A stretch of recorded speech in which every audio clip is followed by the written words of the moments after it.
அஸ்ஸலாமு அலைக்கும் வரஹ்மத்துல்லாஹி வபரகாதுஹு. லெபனான் இன்று செய்திகளில் நிரம்பியுள்ளது. பலரும் இந்த நாட்டை பற்றியும் அங்குள்ள சூழ்நிலைகளைப் பற்றியும் இப்போதுதான் அறிந்திருக்கலாம். 3 லட்சத்திற்கும் மேற்பட்ட மக்கள் அங்கு வீடுகளையும் சொத்துக்களையும் இழந்துள்ளனர். உதவிக்காக துருக்கியும் கத்தாரும் புறப்பட்டுவிட்டன. ஆனால் இதைவிட அதிகமாக நமக்கு என்ன தெரியும்? லெபனானை பற்றியும் அங்குள்ள பயங்கரமான சூழ்நிலைகளை பற்றியும், இஸ்லாம் லெபனானை பற்றி கூறியவை மற்றும் இறுதி நாட்களின் முன்னறிவிப்புகளின் விடியல்கள் பற்றியும் அறிய விரும்புவோர் இந்த வீடியோவை முழுமையாக பார்க்க முயற்சிக்கவும். லெபனானில் நடந்த வெடிப்புக்கு பின்னால் பல காரணங்களும் சதி கோட்பாடுகள் போல பேசப்படுகின்றன. அவையெல்லாம் அங்கேயே இருக்கட்டும். தற்போதைய அரசியல் சூழ்நிலைகளை பற்றி நாம் மதிப்பீடு செய்து பார்ப்போம். தற்போதைய அறிக்கைகளின்படி லெபனானில் 1 லட்சம் மக்கள் பசியால் வாழ்பவர்கள். அதில் மிகவும் வேதனை அளிக்கும் விஷயம் 5 லட்சத்திற்கும் மேற்பட்ட சிறு குழந்தைகள் இதில் உள்ளனர் என்பதாகும். லெபனானில் முக்கியமாக 3 பிரிவினர் உள்ளனர்: கிறிஸ்தவர்கள், ஷியா முஸ்லிம்கள், சுன்னி முஸ்லிம்கள். ஆட்சி இந்த 3 குழுக்களுக்கும் பகிர்ந்து கொடுக்கப்பட்டுள்ளது.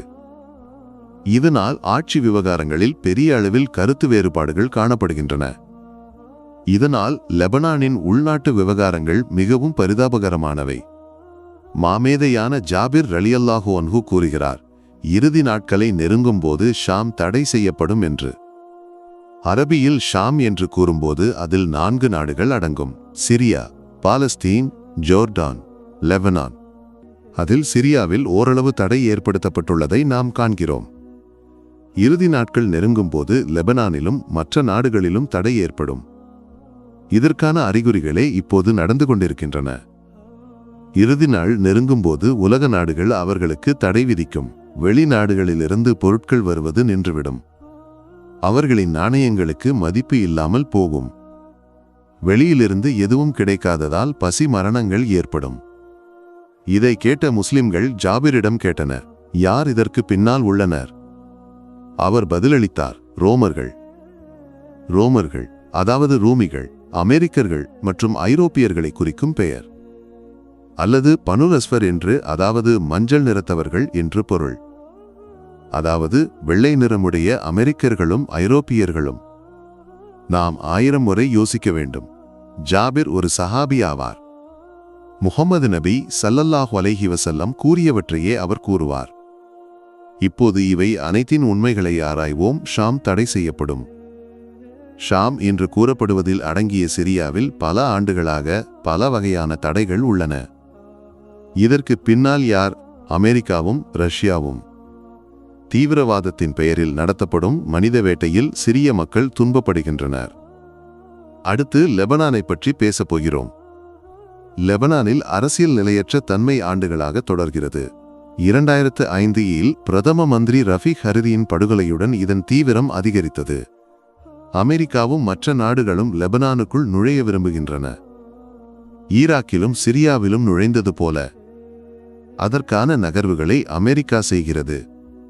இப்போது நடந்த வெடிப்பு ஒரு தாக்குதல் என்று ட்ரம்ப் வாதத்தை எழுப்பியுள்ளார். இது ஒரு தொடக்கம் மட்டுமே.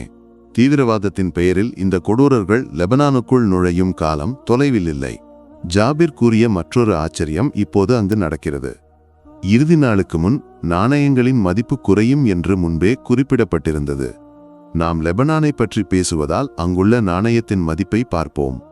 லெபனானின் நாணய மதிப்பு 80% மேல் குறைந்துள்ளதாக கடந்த சில நாட்களாக ஊடகங்கள் தெரிவிக்கின்றன. இது எவ்வளவு உள்ளது என்றால், அங்கு 1500 லெபனீஸ் பவுண்டு என்பது ஏறக்குறைய $1க்கு சமமாக உள்ளது. 1 கிலோ இறைச்சி வாங்க லெபனானில் உள்ளவர்கள் ஏறக்குறைய $42 செலவிட வேண்டும் என்று கூறப்படுகிறது. இது இந்திய ரூபாயில் ஏறக்குறைய 3000 ரூபாய். நாணய மதிப்பு எவ்வளவு குறைந்துள்ளது என்று பாருங்கள். ஒருவேளை உணவுக்கு இவ்வளவு பணம் செலவிடுவதால் மக்கள் பசியில் உள்ளனர். லெபனானில் இப்போதும் பண்டமாற்று முறை உள்ளது என்று அறியும்போது இந்த வறுமையின் அளவு நமக்கு புரிகிறது. மாஷா அல்லாஹ், எவ்வளவு துல்லியமான முன்னறிவிப்புகள்! ஒவ்வொன்றும் துல்லியமாக நடக்கிறது. ஆம், லெபனானின் மண் ஒரு பெரிய பேரழிவை எதிர்நோக்கி காத்திருக்கிறது. இறுதி நாளின் அறிகுறிகள் இன்னும் வெளிப்பட உள்ளன.